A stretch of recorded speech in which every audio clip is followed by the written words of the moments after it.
Okay, so let's get right into it. In order to do this, you're going to need three things. You need a DAW, a DAW. In my case, I'll be using Logic today, but Fruity Loops, Pro Tools, Ableton, you can do it on any of those. Number two, you need a VST in order to produce the sounds. I am going to be using Serum. That's my main VST whenever I'm working with any meditation tracks, but obviously you can use, again, any VST that works best for you. Any synthesizer will do, honestly. We'll get into like the finer details, but the core is that each synthesizer runs off of wavetables, manipulating the wavetables, the filter, the ENV envelopes, and the LFOs. And that'll get you your like bass sound to work with. And then number three, you need a really nice tuner in order to get the frequencies to where they need to be in alignment. And I actually have one that I recently created, and we'll be going over how to use it. It'll be completely free, link down below.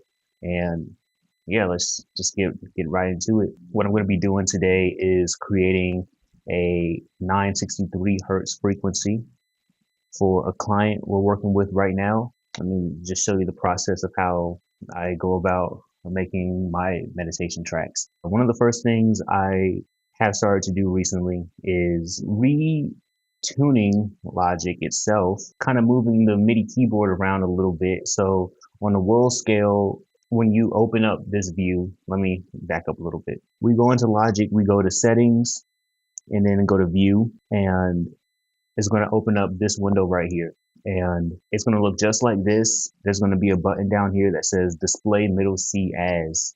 Now, Logic has their system to A3 equals 440.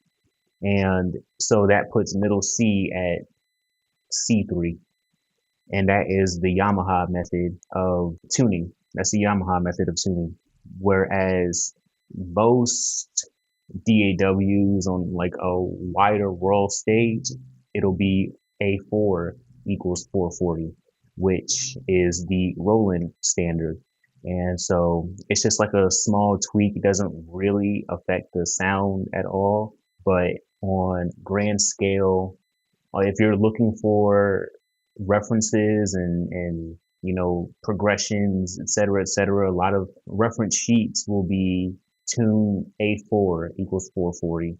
So just to not have to do extra, thinking manipulation and et cetera, just taking the preventative steps and just tuning it to that world stage. World tuning is, I think, helpful. After that, I am going to load up an instance of Serum. Again, you can use any VST synthesizer that works for you, especially if you're just kind of getting into it. Logic itself has a few of them. Alchemy is really dope. I was using that for a while. ES2 is also one that I was using for a really, really long time. So I'm going to just load up Serum. Let me do a little bit more tweaking. I like to come up here to get the custom view of the toolbar right here. We're going to customize the control bar. I like to look at the sample rate. So standard Logic sample rate is going to default to 44.1, which is the normal for music. If you're using this for a video or anything that's going to be streamed, switching to 48 is usually going to be better. I'm going to switch to 48 since I am doing this recording right now, and maybe later I'll have to switch it back to 44, but the sample rate has become way more important to me in recent times. First thing I want to do now that we're finally ready to start making some sounds is tune Serum to the correct scale. So for certain frequencies, if you aren't necessarily doing a solfeggio frequency, if you're looking to do like 432 hertz music, you can literally just come in here and type in 432, and now A is at 432. Unfortunately, for all of the solfeggio frequencies, there is no way to even get to 417 because the range that the global tuning has on Serum is between 430 and I believe 450. I do 451, it defaults to 450. So 430 and 450, which is not going to work for us. We need to take this from 440 and then come over here to our main tab. And I'm going to turn on both of these wavetables because more often than not, you're probably going to need both tables to make more intricate, interesting sounds. And I'm going to come to this fine tab right here, and I don't know what I'm tuning to.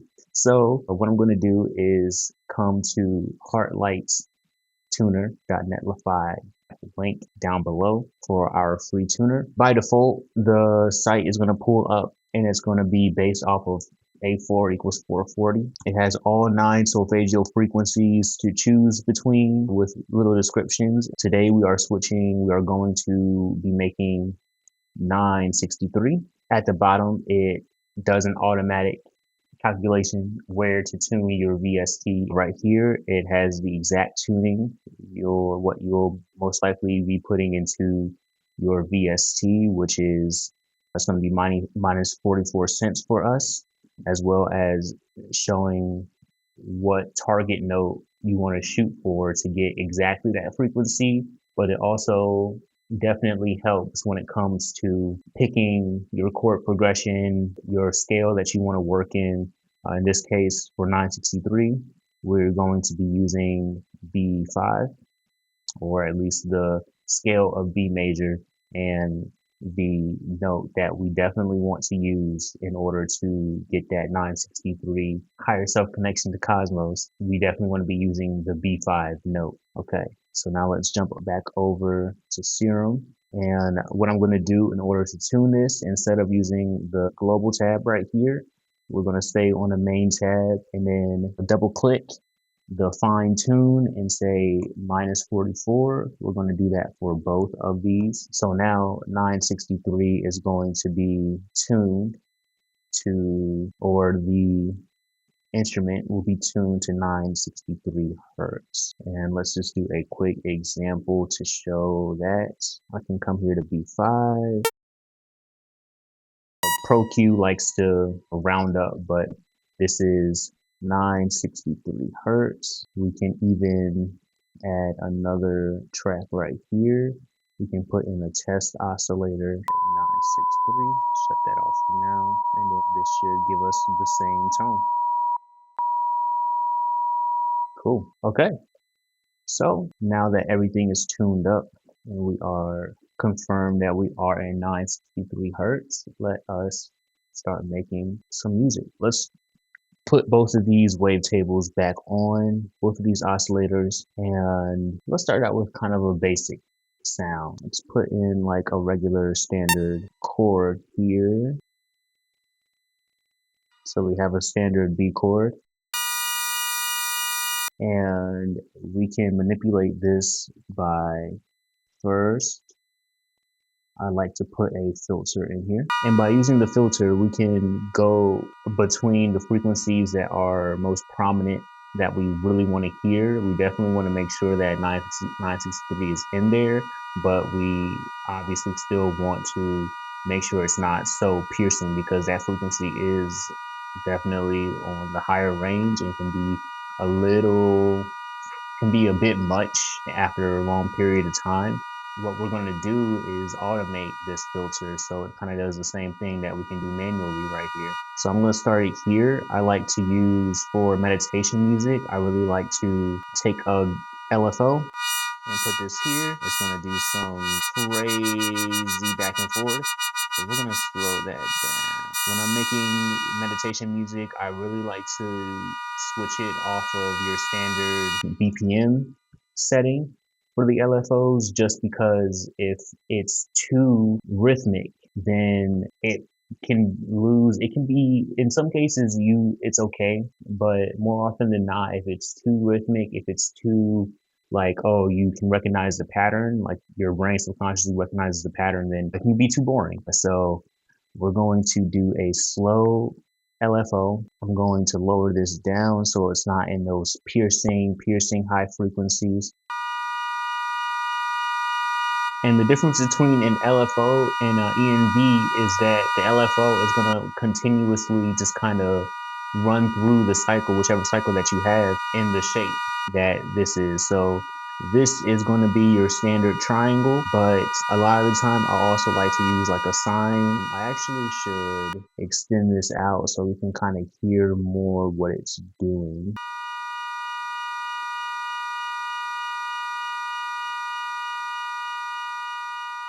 And then it comes back and it closes it and it comes around. But if we were to use our envelope, which you can use an LFO as an envelope as well, it would simply start over, and then I'll move this back to here. It'll simply start over when the chord resets. So it won't complete it, but it'll just reset at the beginning. Okay. We're going to come over here to the EMV and like shape the sound a bit more. So I like to have a really slow start right here, at least 2 seconds more often than not, instead of it starting right at the beginning. Like here was at the beginning, how that kind of starts immediately. It's a slow swell. So you can literally see the slow swell is being built. You can adjust the curve of this one right here. I like to push the release out a long time, which the release is going to, it's how long you want the end of the chord to play when it moves into the next chord. So instead of it being like cut off right at the next chord, a lower, slower, longer release is going to have it like smoothly transition between the chords, which is definitely what we generally want when making, more meditative sounds. Sometimes I bring the sustain down so it's not holding that same volume the whole way through, and it kind of just gives a little bit more variation in general.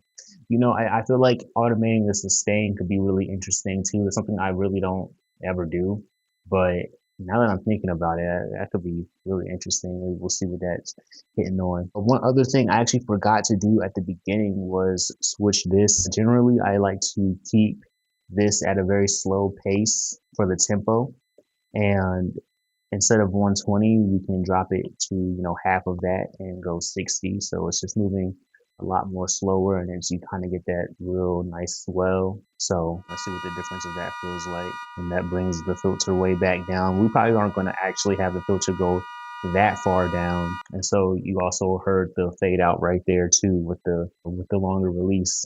So we just have like a very basic sound right here right now. Usually I like to keep a synthesizer on oscillator A. Not usually, but more often than not, you can always default to just having a basic sine wave on oscillator A, and on oscillator B, that's where a lot more of the variation in sound comes from. Right now we just have the default sawtooth wave, but even if you go to like back to basic sounds on this side, analog basic shapes.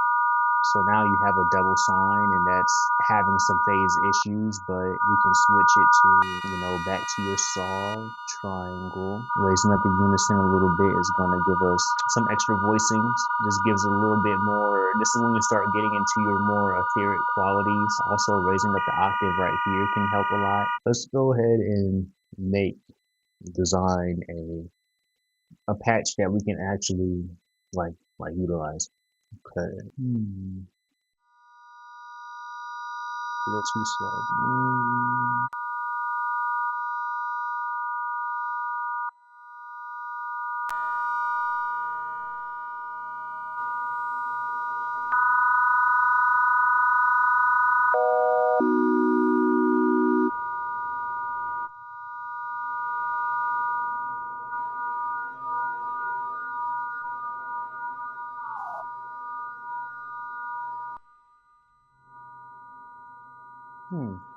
Didn't stop. How is that?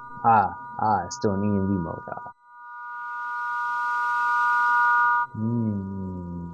There we go. Now this one I might try to do like a 2 bar, 4 bar, send it left and right. A lot of times I like to do this with the noise oscillator right here. A little bit of hum sometimes helps. But maybe putting this one, let's take this down to like 5%. Less is more with the noise. Let's see what these are looking like. It might be a little bit too much. Usually hyper I just take completely off, but let's actually, no, distortion won't really matter. We aren't. A high pass distortion is interesting. You'll feel that resonance, which we'll keep it on for now, but yeah. Okay, so let's talk about what this sound is sounding like right now and how this came together. So you have your two oscillators, two wavetables. We're going to go with basic shapes, just a standard regular sine wave for oscillator A, and really not doing too much with that. I have F and F from B right here, but I'm going to take that off because I'm not using it at all right now. I'm really not doing too much with this one. I actually might want to like bring this down a little bit. Having the oscillators the same exact level isn't always ideal. You kind of want that depth in there. On oscillator B, I did shift it up 2 octaves, again for more range of depth, and I just kept the unison to 2. Sometimes I like to go up a little bit higher. Usually like 7 is the max number of voicings I need, but for this one, keeping it at 2 it feels nice. It's simple. It's always about feeling over anything, especially when you're working with frequencies. It's all art, so it's just about what you want. What feeling are you trying to provoke? On oscillator B, I also added a pan or LFO to the pan knob right here, which is super subtle in this instance. The automating panning can do a lot in meditation music, but in this particular instance, it really didn't feel like it changed too much. It maybe added a little bit more depth. Again, depth is a really big thing to go for too, so that the sounds don't get too boring or too stale over time. But putting an LFO on the pan anywhere is like a little touch is usually more often than not really nice. I switched the filter to a low 18, and that just kind of takes off the high frequencies a little quicker. I make sure to turn on both A and B so that they're both running through the filter. Otherwise, the B, for instance, would be way too sharp. Like you can hear those extra artifacts, but if I click it off, then those artifacts disappear. In some instances, you may want that extra noise, but for this meditation, we will not be doing any of that. On the EMV, we talked about that earlier. I didn't really change anything on that as of now. It's still slow attack, slow release, and just kind of makes it very gentle, smooths out the entire sound. And then I put multiple LFOs over here. LFO1 is controlling the filter cutoff.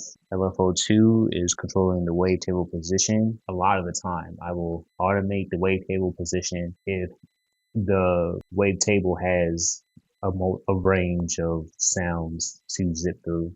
If you put the LFO on the wavetable position of basic shapes, it's literally just going to go through the basic shapes, and that's going to just completely morph the sound, where here we're just looking for a little bit more character in placing it on the wavetable position of this particular wavetable.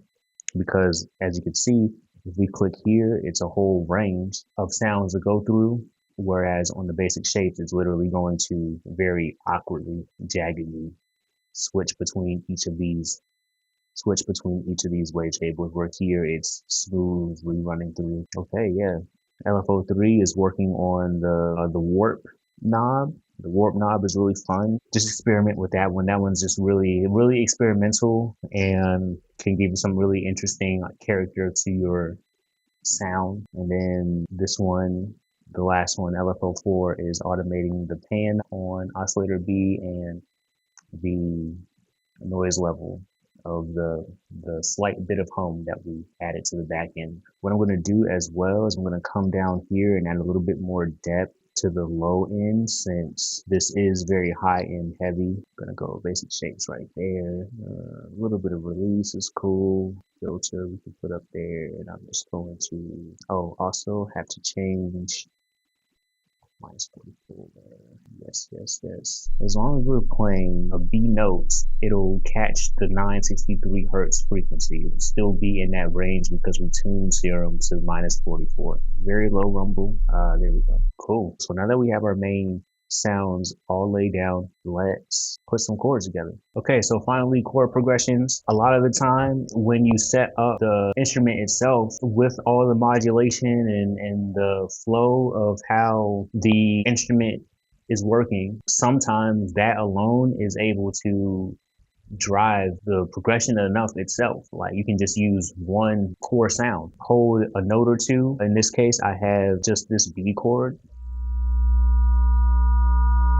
And in the way that you automate it, this alone can be like plenty with meditation music, because it's not about having these wild variations in the first place. It's just you're making ambient ambiance music that's not supposed to be the lead character. So, but in terms of what I'll be doing today, I'll be using an actual chord progression. Without getting too deep into music theory, this is going to be a 1-4-6-5 progression, which in theory, ending on a 5 chord like this is going to make it feel a little bit more moody, emotional, unresolved, which is kind of perfect for ambient meditative music, because you don't necessarily want it to feel so complete.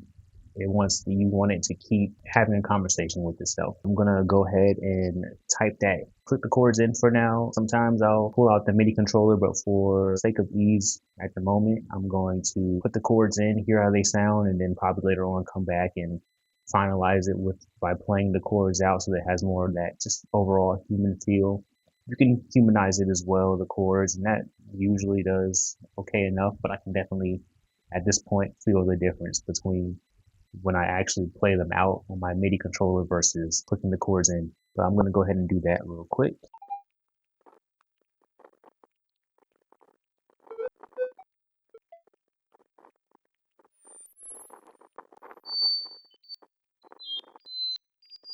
Okay, so I've got all those chords clicked in. I'm going to shorten these so we can just hear what the chords themselves sound like, and then I'll re-extend them into the length that I feel like it should actually flow at.